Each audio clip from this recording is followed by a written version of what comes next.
told me not to smoke drugs, but I wouldn't listen. Never thought I'd get caught and wind up in prison. Chalk it up to youth, but young age I ain't dissing. I guess I just had to get it out of my system.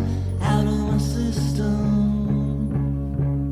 Out of my system. Oh Lord, I never ain't missing. Glad I went and got it all out of my system.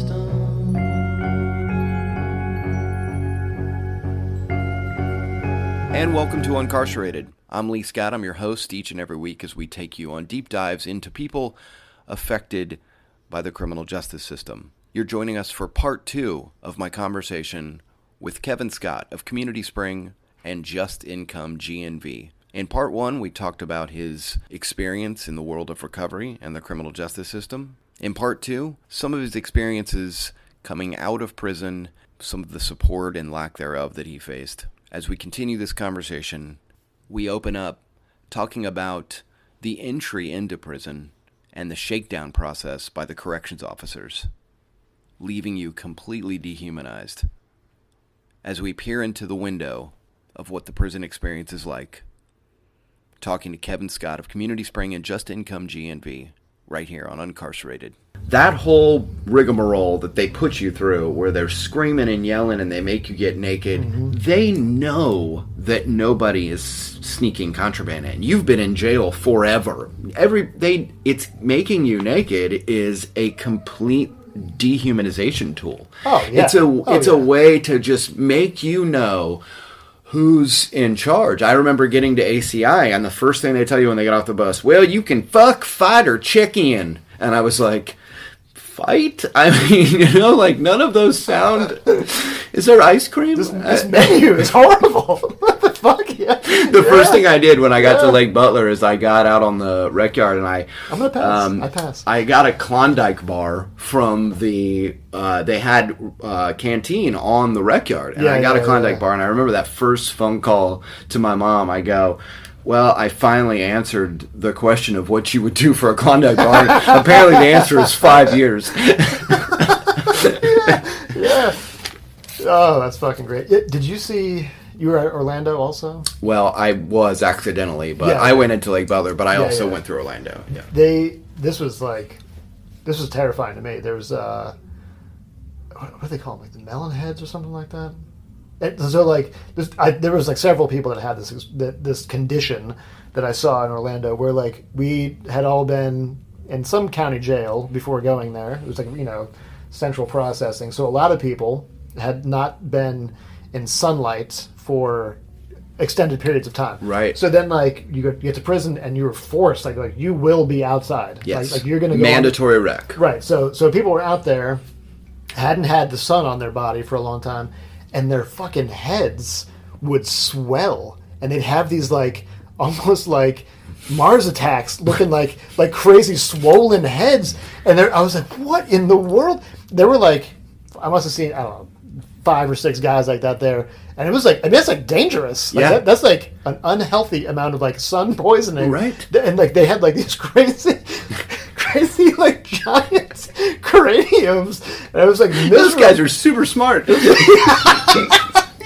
yeah, holy fuck. All right, so the juxtaposition of this ridiculous laughter and this like almost comical scene surrounded by terrifying guards and razor wire and the potential for death at any moment is such a weird, you're almost always hopping from one foot to the other. I just want to talk a little bit about the holding on. For someone who's obviously done a lot of work on themselves and done a lot of work with meditation and non-attachment, and at what point during your experience or coming home did you realize I've been gripping for 3 years or 4 years or however, and that's just an extension from holding on tightly, physiologically, mentally, emotionally, my whole life. It's all been, Stephen Wright used to have a joke about, that feeling when you tip back in a chair and you almost tip over but you don't, that's how I feel all the time. Wow. Yeah, holy shit.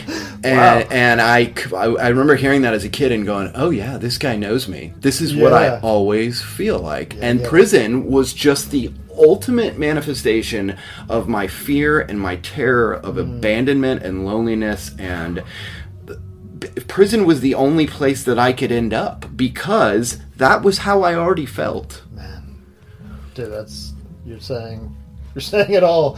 That's so true. That's so true. Like the manifestation of like everything I've been trying to not get into. Like I kind of alluded to it earlier. Like my first meditation experience, I ended up going.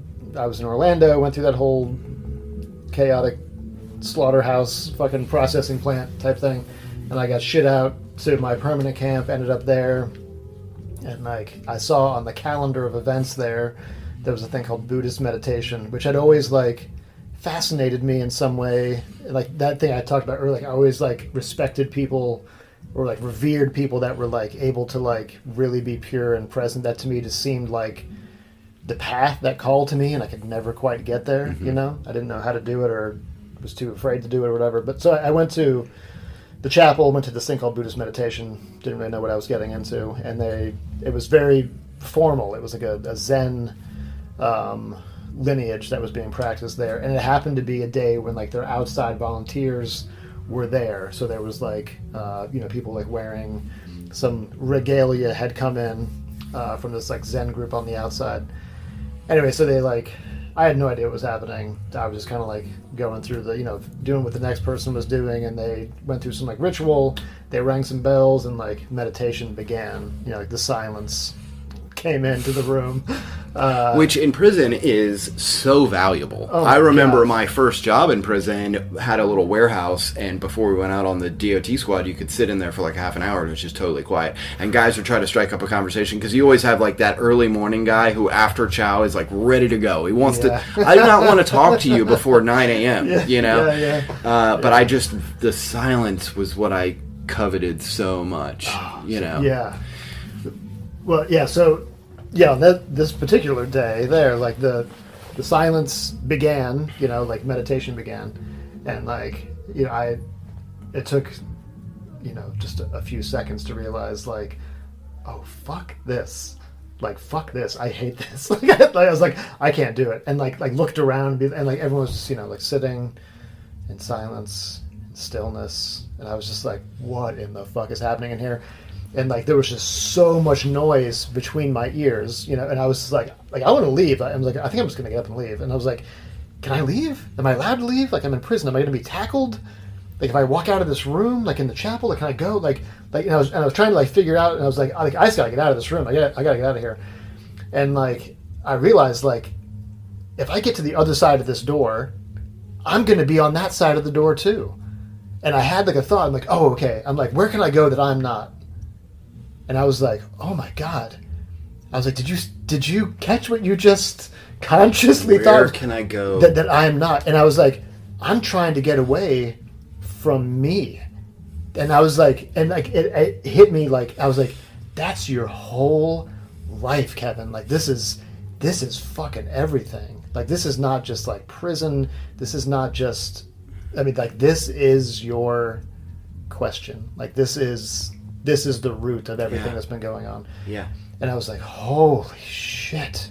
And so I was like, I need to stay. And I hated it. And like, but I saw other people doing it. And I admired some of the guys that were in there, like immediately, for their like posture and for their like silence and for their stillness. And I had no idea how they were doing it. And I was baffled. And so I came back again the next time I did it, like out of spite almost. Like, I'm going to fucking get this. I'm going to do this. This is my mission. And like, ended up just like, I kept coming and I kept coming and I kept coming. And then eventually like, just became like the way I lived my life. And I would meditate in my cell. I would meditate when we would have the services together. It just became like my practice. And I, studied more and like, read books and engaged in like deeper study with it. But that like that question of like how do I get authentic? How do I be real? And like I think that like underneath all of my using and all the like unsavory behavior of my life, like really it's just underneath all of that was just like I really at the end of the day I want to be real. Yeah. Like I don't want to put myself to sleep for fun anymore. Right. Like I want to be what's really happening in my life, and like this is how I have come to know how to do that is through that practice. That's we both share a love for punk rock, and and hip hop too. And what I love about punk rock is authenticity.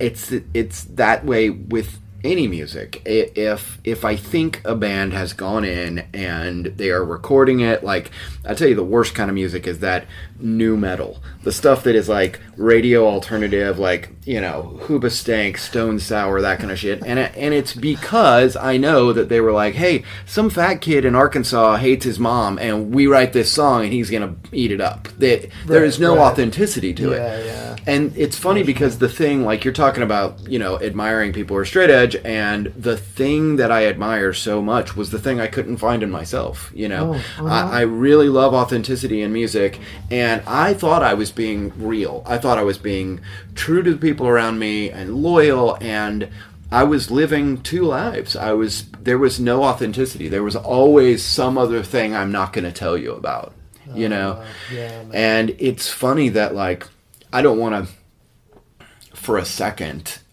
say that there's anything good about prison, but I will say that the gift of having everything stripped away from you, where I'm no longer my roles. I am not a father. I'm not a radio host. I'm none of those things. I'm just me, and I have to learn how to be me. That gift is one that you can't find in too many places. Yeah, nowhere to hide.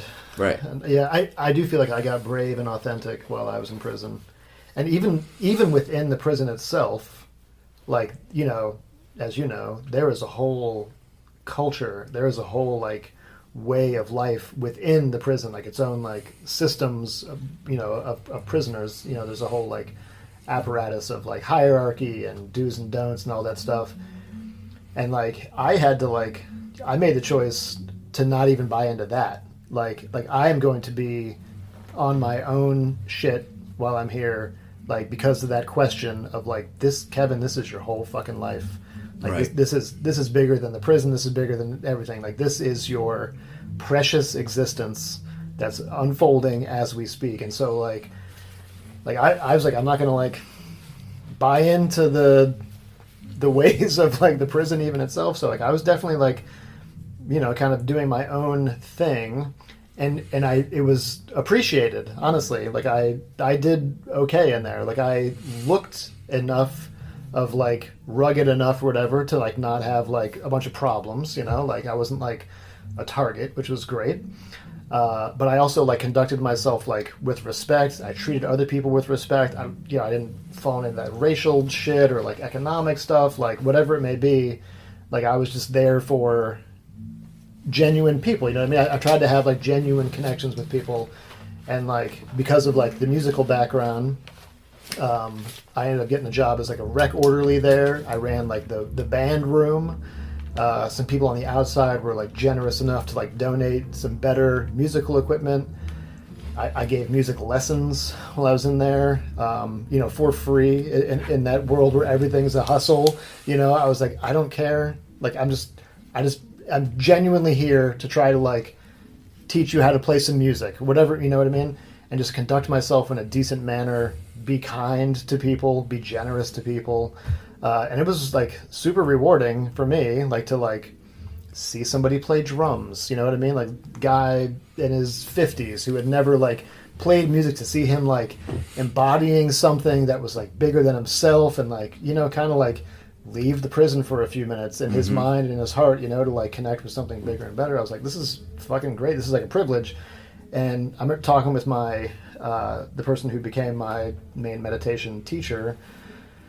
I was like, there's some days where, like, I feel destroyed being in here, where it's like, I can't do it. I don't want to be here anymore. Like, I miss my daughter.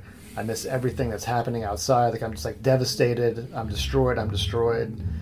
and like I don't want this life, you know, like that showed up too, you know, like the misery, the anguish, you know, seeing what was happening around me, witnessing atrocities, you know, at every turn. Like it was just like some days it felt like too much, and then there were some days where it's like I can't believe I get to do this. Yeah. Like I can't believe I get to be here, right. and like seeing this and like meeting with this person and like experiencing what I'm experiencing, seeing this guy who's like serving a life sentence smuggle chicken out of the chow hall to feed to a kitten. You know what I mean? Like I'm seeing like some like really precious things that no one else in the world will ever be able to know unless they've been in the same circumstance. Flowers going through razor wire was a big one for me. Yeah. I just was like, wow, look at this, like beauty and laughter and art and kindness somehow finds a way. You know, the kindest things I've ever seen anyone do for anybody was in prison, you know, where a guy does not have food, doesn't get mail, and on Christmas people all pull together to make sure he's got commissary, you know. Yeah. And you know, there is something about like making sure you remember your humanity while you're in there. I want to touch for a second on, because I want to get to your projects too, and the idea that to not buy into the prison economy financially, and with sort of the slang, you know, are you a real convict, is something that I think the difference between a convict and an inmate, is something that's perpetrated by the institution itself to keep us at war with each other and to make sure that people stay there, that they come back, that they don't better themselves, because there is a pride in being a real convict. And when I much like you got the gift of teaching classes while I was there, 7 Habits and meditation and things like that, and I one of the first things that I would teach guys in 7 Habits was, do not buy into the prison economy. It's this hustle mentality is only going to carry with you when you get home. Can you talk a little bit about what the prison economy is and why it's important for people to not buy into it? Like just like that way of being while you're in there? Yeah, and just like the hustle mentality, you know, getting over on somebody and participating in the economy of that, and the manipulation and brutality. And we talked about this before, that like, man, this place is sweet. That word is sweet. Like this is fucking sweet. Different definitions of sweet. Yeah, like I can get over on some shit in here, like, or like I can like steal a bunch of stuff in here, and like, yeah, that to me does not sound sweet. That sounds terrible. That sounds pretty sour. Yeah, when I first was on my way up to ACI, when I tested at Lake Butler, they were like, oh, you got 12.9s across the board. We need educators. You can go wherever you want. We can't tell you where you're going to go. Where do you not want to go? And I said, well, I've heard I don't want to go to Columbia or ACI. So I got on the bus, and there was 3 groups of people, and it was Graceville, Jackson, and ACI. And I was like, oh, they must be sending me to Graceville. It's a private camp, but, you know, I heard they got AC and ESPN, you know, so it'll be better, right? And they get to Graceville, and they don't call my name, and they turn the bus back around, and I'm on my way to ACI. And I heard a couple of jits talking about, man, this place is sweet, like, we're stabbing crackers and snatching their bags, and I was like, this doesn't sound sweet at all. This sounds horrible. Yeah, sounds terrible. Yeah. So I mean, there's the prison life for some folks is a drastically different experience than what I was about. That's for sure, and something I did not want to participate in. I mean, so I'm sure you had similar things where you saw people getting fucked up, you know, like making buck, you know, making their own alcohol, getting drugs, you know, having like guards smuggle in whatever, cigarettes, like getting cigarettes brought in by staff and like selling them, and like get involved in like, you know, doing like shady shit while they're in there, and like all that stuff, and like all it is just like more drama, inevitably like getting in fights, going to solitary, you know, getting, you know, put in the hole, coming back out, going to the box, coming back out, you know, back and forth, all that shit. And that to me, yeah, it was just like exhausting, unappealing, and like not at all the direction that I was trying to go. You know what I mean? And I think a lot of people get stuck in that while they're in there, and like you kind of said, like that carries through. Like when people come out, like you're just doing the same thing on the outside. You're like looking like, where's the angle? What can I get? You know? how can I get over on the next person? And Constantly chaos, exploring. Kevin. Yeah. You touched on the chaos. It's an addiction to the emergency itself. Like, I came from a chaotic home, and then my prison experience was chaotic. And in a place where you could find peace, is there that... Can you look at someone that made it through this without fighting, without hustling, okay, so it's doable. How did they do it? But guys aren't looking at it like that. They're looking at it just an extenuation of their childhood, and then you carry that home to where guys don't even know what to do when things are peaceful. But, one of my buddies, he said something once that like blew my fucking mind. I was like, God, that makes so much sense. He was like, I'm not like, he's like, I could say like I'm addicted to like drinking and like cocaine and like stuff like this, whatever, like fill in the blank substances. He's like, what I'm addicted to really is self-destruction. And I was just like, holy shit, man. I'm like, that's it. I have said that sentence. I mean, that is my addiction. Because I didn't have sense. I recreationally and probably definitely abused drugs and alcohol, but that wasn't my thing. I was like really intent on killing myself or just shutting my whole system down. Right. And but that's where I identify with addicts, is like that self-destruction addiction. When hearing it put that way, I was like, man, that's juicy. Right. Because I really appreciate and sort of like enjoy like looking at like what's really going on.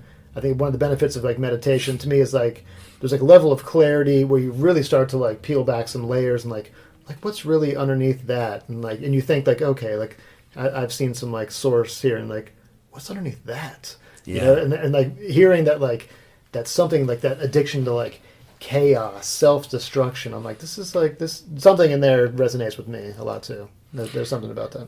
So you were able to find yourself and find some peace.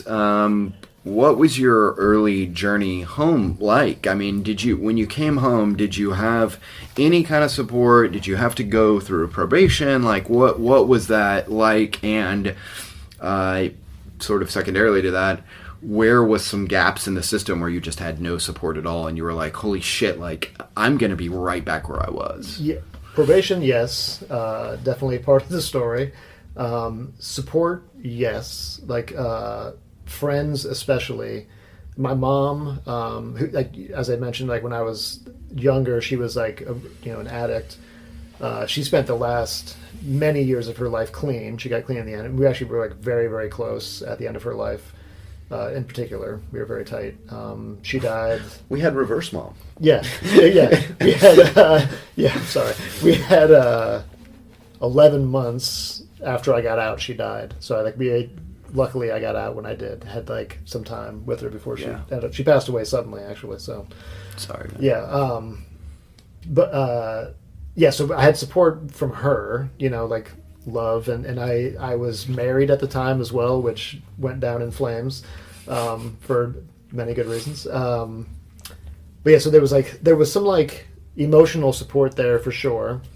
And then like some friends like pooled together some like money, like some resources to like here's a Publix gift card, and like helped me like pull together some money to like put towards like getting like a vehicle. My friend sold me this like this old piece of shit car. It was like, but for cheap basically, and like so I just like I was able to the Talone. the Talone. So I was able to like get like a few things together, but like finding a job was like fucking impossible. I'd go and like interview really well. I speak the Queen's English fairly decently. Mm-hmm. I present pretty decent like in an interview, despite looking like a Irish soccer hooligan, like like an Irish bum. yeah. I'll break your fucking legs, you bastard. But like, so I would do pretty well like in an interview, and then be like, get the call back of like background. It turns out like whatever. So like that was like debilitating, and then like finding a place to live was a similar thing. You have like a record, you got to go through all this stuff, and then I ended up like, luckily and like very gratefully, some friends of ours own a restaurant, and they gave me a job there, and I was like, it wasn't exactly what I wanted to be doing, but I was so grateful, and those guys like really saved my life. Like I sincerely owe them like forever. I bet you worked your fucking ass off too, Absolutely, didn't you? Yeah. 100%. And so I ended up like taking on like a managerial role in short order. I mean, I was 100% sober, and like we're in a restaurant is like you're like a unicorn in there. Yeah. And I was vegan. Right. I was vegan, straight edge. So you couldn't even get any food to take home half the time. Right, yeah. You're not getting any of the benefits out of this restaurant. Yeah, and so, but I was like really frustrated with, my coworkers because I was like, I am on time to a fault. I'm like ridiculously punctual. And they would like come in like an hour late, hungover, and I was just like, ah! And you're working circles around them because you have the energy and the gratitude and the, Totally. yeah, right. Yeah, so, but anyway, but those guys really saved my ass, sincerely. Like, I love them forever. Really sweet people and just, like, so supportive of everything I was doing then and, like, since, just, like, exceptional human being. They told me not to smoke drugs, but I wouldn't listen. Never thought I'd get caught and wind up in prison. Chalk it up to youth, but young age I ain't dissing. I guess I just had to get it out of my system, out of my system, out of my system.